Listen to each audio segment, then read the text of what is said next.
Now, this is part two of my extra special Aston Martin day. Special being the operative word. Yes, yes. This is a 2020 Aston Martin Vantage Coupe. There is, there is. This car, Aston Martin's designers have done something unbelievable. Now, I'd seen pictures of it, I'd seen it at a few car shows, and obviously, beautiful, gorgeous, stylish, all of that applies to this car. But after spending a few hours in its company, becoming intimate with it, seriously, I don't know how they pulled it off, but it's muscular, powerful, bulldog-like in a way, and yet so elegant, so refined, so classy, all rolled into one.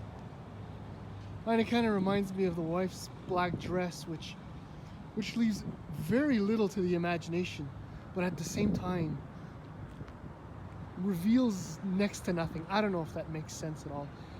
And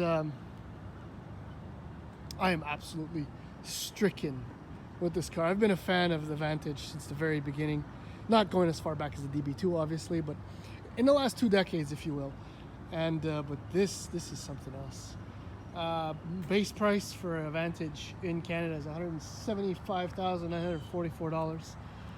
This beautiful piece has a few options, including this unbelievably sweetly seductive Diavolo red paint job.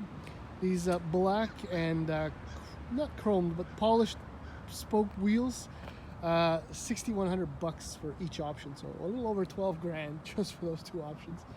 It's also got the exterior black collection, so everything else is black, and the Sport Plus collection, which is sport seats and sports steering wheel. Grand total is $224,664 with fees. In other words, you got $42,000 in options. Okay, sure. Where do I sign? What can I tell you else about this car? I've seen a few now as I picked it up, and there's one element that I noticed: the splitter down here and the spoiler and the kind of like the grille surround. Also the skirts down here, they're all gloss, and in the showroom they have a few that's matte black, and it actually looks cheapish. This is the way to go, Diavolo. And there are a few, this panel actually comes out, or it can be replaced with various different materials. Fantastic. I'm seriously, I could do the entire, no, it's not true, I could do the rest of the video just staring at it, but I won't. Yeah, there's a trunk in this one too, 350 liters. It actually works out to being a hatch, but I mean, do you really want to see it? Probably not. The doors, as always, that scoop up, which are very helpful. And then the interior, yeah, it's just, these are the sports seats, which are extremely firm, but like hold you like your mother's embrace after you almost fall off the table and smash your face on a chair or something. Materials, fit and finish, it's royal. It's also it's you dream that every manufacturer could build a car like this, with the one exception I forgot to mention: DB11. These vents are so loose and kind of cheesy. I don't know how or why that is, but that just is. Obviously, this is a Vantage, so storage for stings. Good job there. All right, let's get inside. Included with the Vantage, the base price is, let's start her up. That's fantastic delay. This 12-inch screen, which is standard in a car, I would make one single comment. I don't know. I want an analog rev counter. Somehow, it's kind of stupid. Anyway, standard 8-inch screen, which sits beautifully atop this extremely busy center console. But I love the look. There's more M-bend stuff, which is fantastically fine. Same with the menus, if you recognize the font. A whole series of buttons. That's camera, but it's not camera. It's a camera view. It's not to take pictures, just in case you were wondering. There's your pizza, ravioli, nachos, and Domino's buttons, which are extremely intuitive, easy to use. There's the remainder of the buttons there. These HVAC controls and various other controls are, I don't know, I love how they're stacked. It's so busy, it's so cool and energized somehow. This is that sport steering wheel that comes with the car, and yeah, they're your dampers, which are set independently from your drive modes. Absolutely fantastic. I have said now way too much, and it is time to go for a drive.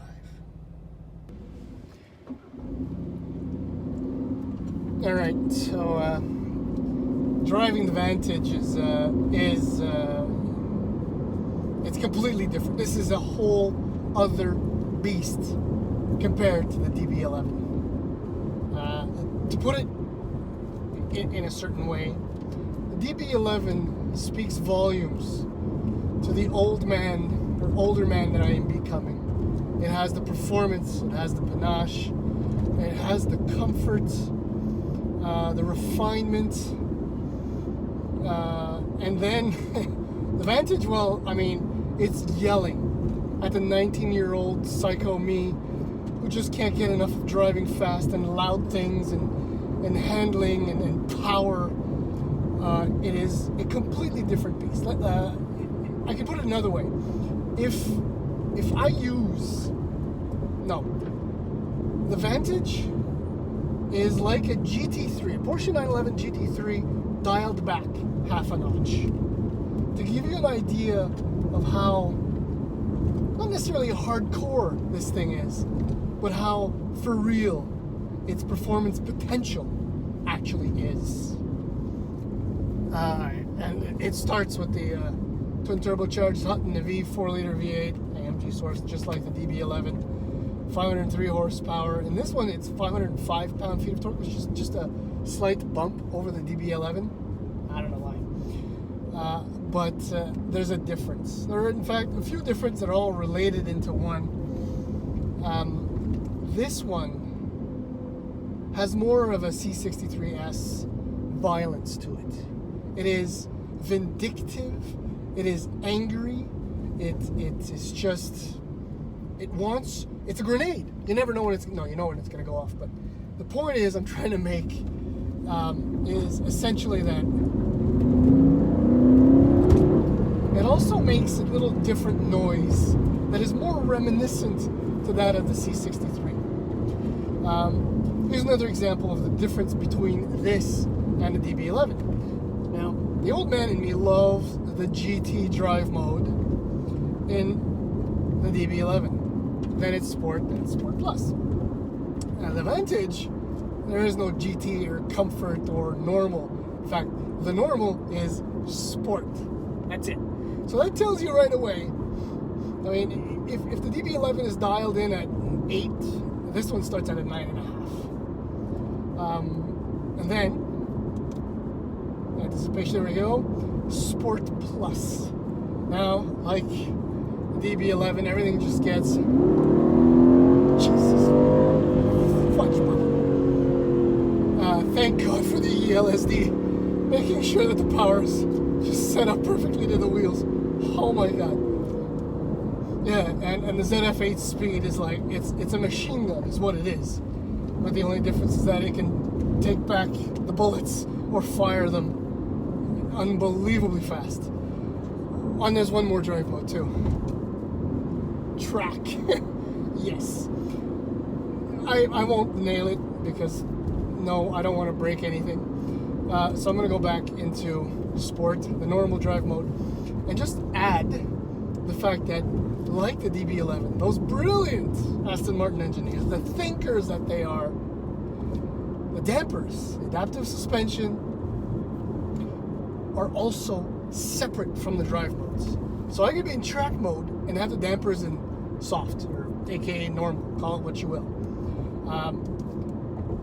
Unlike, however, unlike Sport Plus, unlike the DB11,